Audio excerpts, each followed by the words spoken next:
Broken Bow fans. Hey, they're going crazy out here. I've never seen anything like it. Still never seen anything like it. Still going crazy, but it's mixed with a bit of nervous laughter at this point. What a difference a week makes. Welcome back to the pod, the Southeast Beast on the Air. I'm Skip Copeland alongside my good friend Chris Chandler, and we're going to talk about the Savages going to Hilldale and laying an egg, unfortunately. Boy, they were sitting on top of the world, Chris. They had they were masters of their own destiny. And, then you go up there and you lose by the total margin points that you can. And all of a sudden, it's a whole different outlook on District 4A4. They went in as one of the top-ranked teams in the state following a huge victory over the Poto Pirates at home and, got stung by the Hornets, but also had some self-inflicted wounds as well. Yeah, they had a lot of self-inflicted wounds. You're absolutely right. They had drives that stalled, couldn't get in the end zone to finish. They had turnovers, obviously. They had missed assignments. They had some missed tackling. They had drop passes. Boy, that was crucial. Drop passes in the first half, I thought, really was a drive killer a couple of times. And, the drives that could have stayed alive could have ended in points. We had 2 field goals, could have possibly been 4 field goals. But then again, it could have been 2 touchdowns and 2 field goals if we just hang on to the football. They had trouble just getting it into the end zone. Really, the defense performed fairly well other than giving up a couple of big plays, but just the field position battle on the scoring drives by the Hornets, other than obviously that first one, which was a 58-yard TD run, but just, 2 of them were pick sixes, and the other one started in the Savage end of the field. Well, and let's back up just a moment, and this is obviously a Savage podcast, but let's take our hats off and congratulate the Hilldale Hornets. They had a good game plan. They executed it well. They took advantage of our mistakes. They turned turnovers into touchdowns, and they whipped us. There's no other way to say it. We played well at times during the football game, but they played better than we did all night long. And, we talked about Eric Virgil, what a good running back he is. But, boy, he made a big difference defensively from that. It's almost a viper position, kind of a hybrid defensive back, defensive end, and just putting as an edge rusher, just gummed up the works of the Savage offense. Yeah, I don't want to spend too much time on the game itself. We do drive summaries and that kind of thing. I don't think that's maybe necessary here because there's a lot more to talk about as to what's going forward with the season. But let's recap the game a bit. Let's talk about the first half, Chris, and how the game started. I'm with you. I thought that the defense played really well. In fact, they took the ball away from Hilldale, set up one of those field goals. We probably don't know that we could have driven the field on offense, as poorly as we played.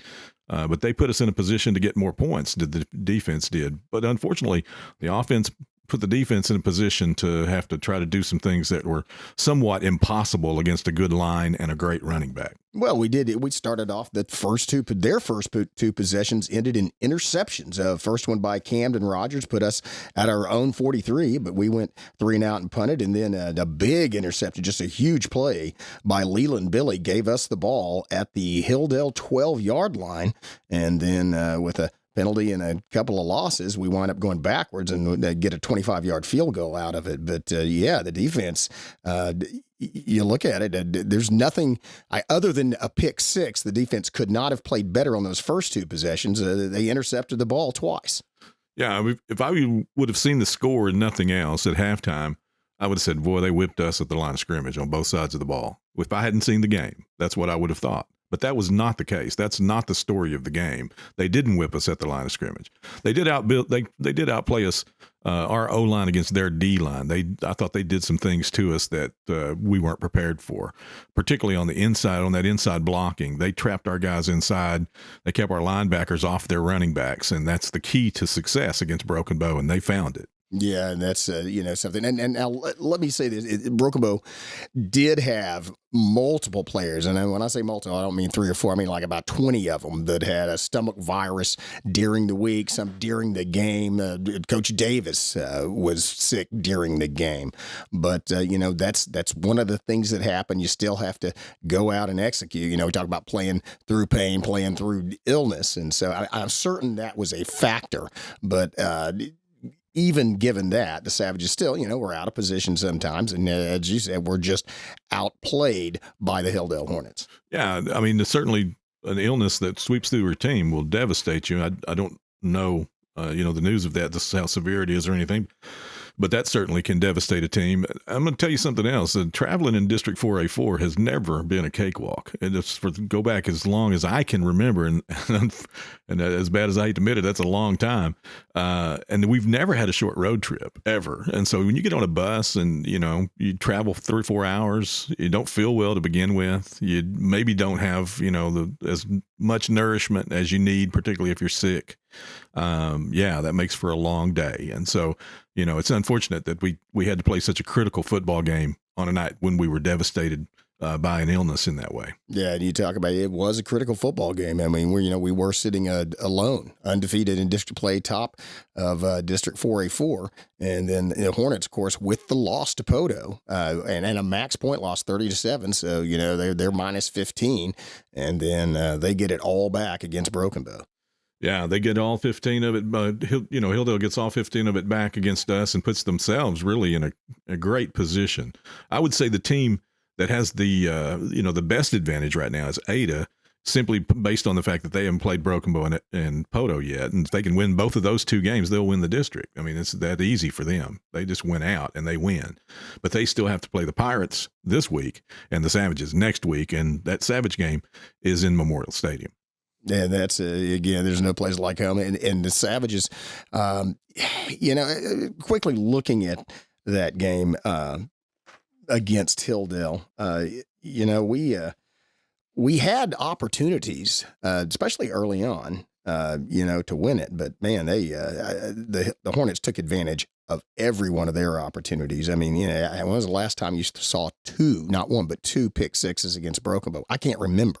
It ever happened. Was that back-to-back possessions? It wasn't back-to-back possessions, but it was 2 of 3 possessions, and one of them was we had forced a fumble and had the ball in their territory at their 43-yard line, and then they turned it into a 63-yard pick six, and then we had dodged a bullet earlier than that when they got to our quarterback and he fumbled and they picked up a scoop. I thought they were going to take that one in, but they didn't quite get there.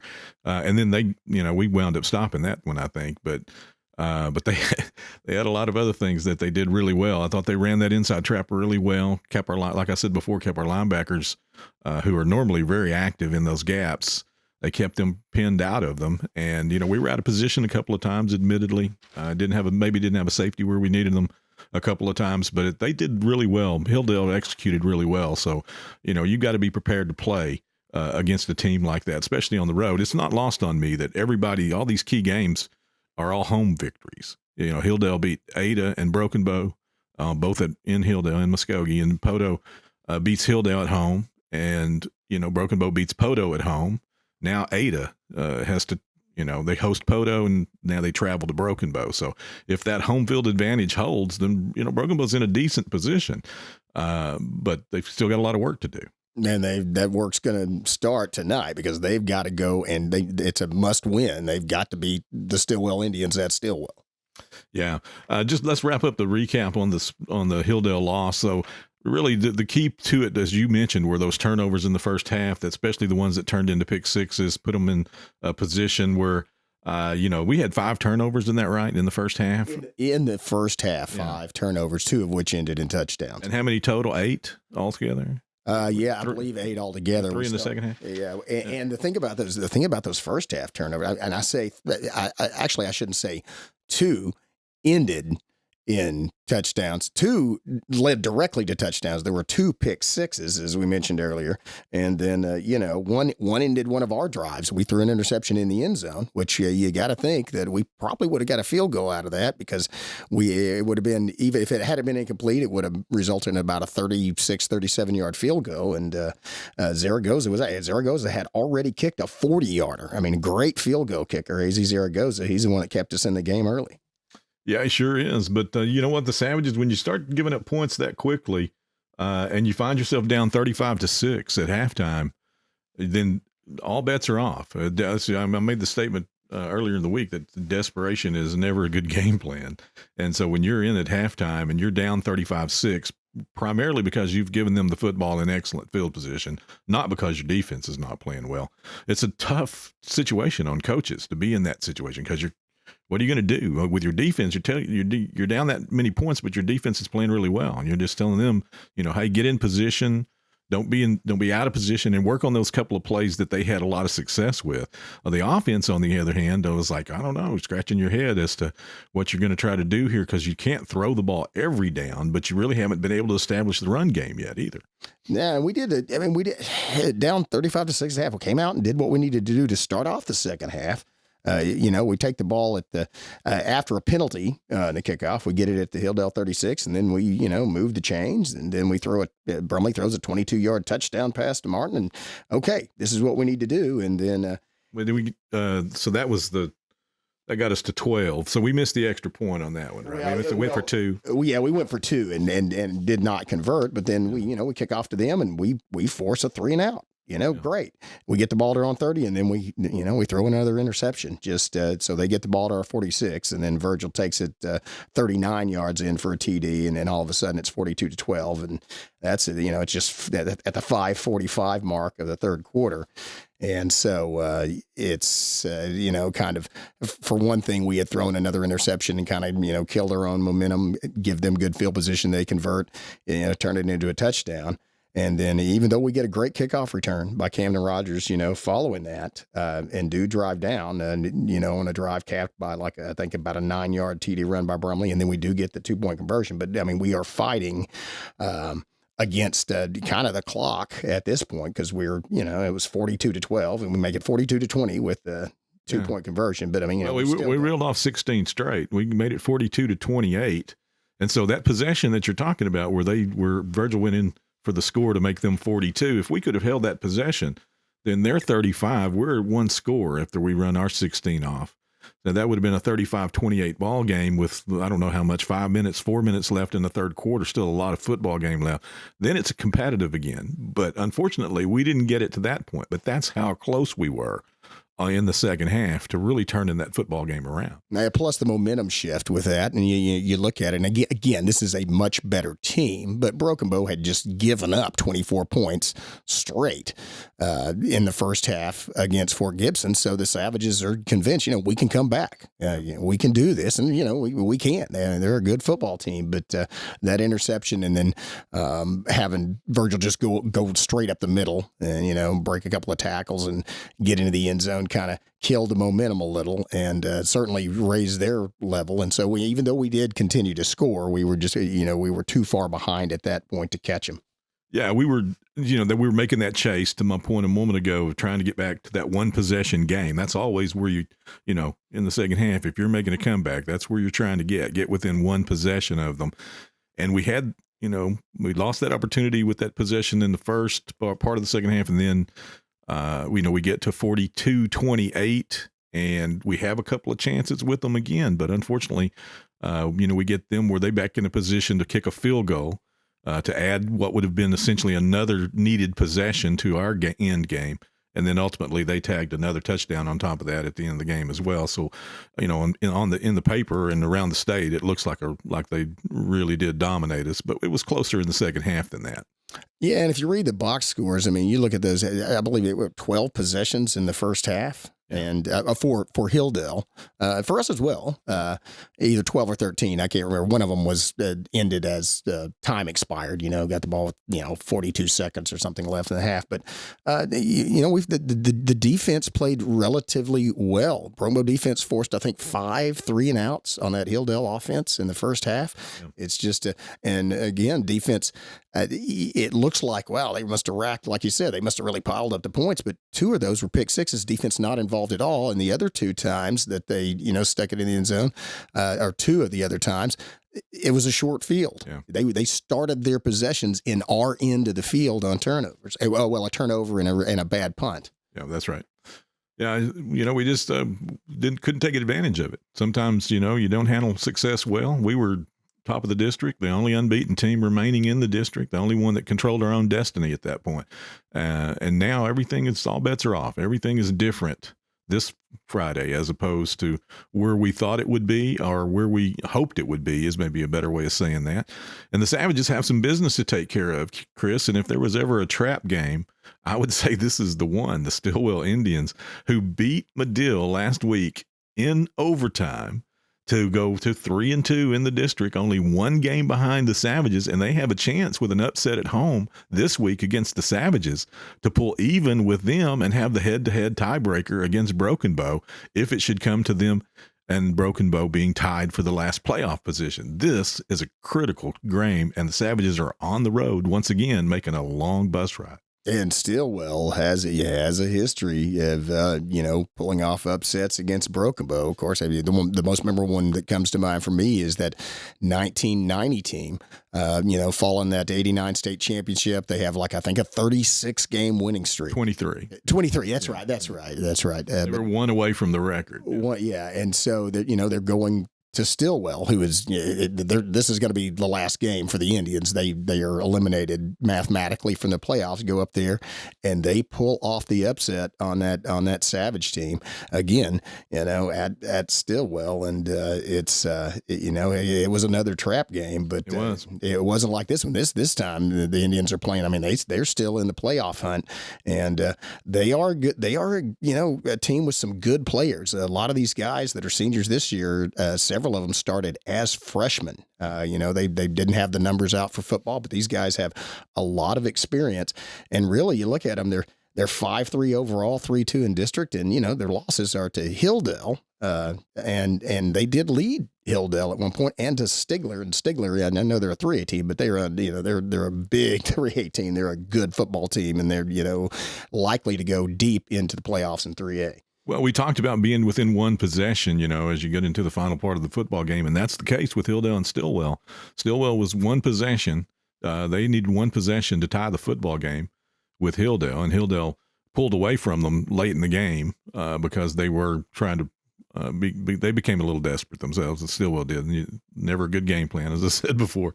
But you're right. They're a team capable of playing really good football. And when you watch them play, the seniors in particular, you can tell that they've played together a long time. They know one another really well, and there's just not very many of them. So, if they have one of those nights, or if Broken Bow has one of those nights, is probably a better way of saying it, then this is going to be a really competitive football game. Yeah, you've got a quarterback that's experienced. Guy's name's Kanan Meek. He's like 6 foot, 175. Can't throw the ball, but they've got a guy named Trey, and I think it's Chocolate. It's spelled like chocolate with a U instead of an O.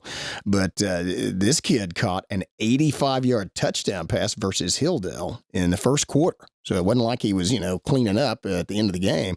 I mean, they have a deep threat. Got a running back named Ethan Richards. He's smaller. He's 5'7", 150, but, he's still, he's bigger than Camden Rogers.